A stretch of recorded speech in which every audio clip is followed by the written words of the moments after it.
پاتې شو زما زیږېدل او زما پیدایش دا د خیبر په سیمه باندې چې مشهوره سیمه ده د سلطان خیلو او بیا دننه سلطان خیلو کې د اعظم خیلو چې کم خیلونه دي په اعظم خیلو کې زما د خیبر په سیمه باندې د ایوب کلا نه لږ بره وړاندې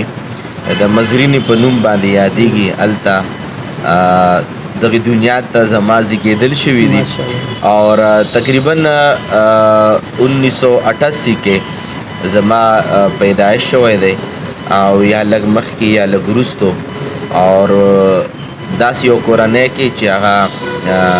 کورنۍ د ټرانسپورټ سره او دارنګې د ګاډو سره او د دې سره تعلق ساتي. زما والد صاحب ټرانسپورټر و او خدای پاک د اوس هم له ډېر عمر سره د صحت ورکړي خو د هغوی په کور کې د زیږېدل زما دپاره باعث د فخر او د برکت ځکه دي چې زما والد صاحب د نیکانو د صلحاو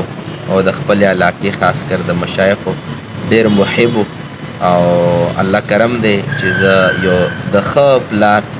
یو بیکاره زوی یم.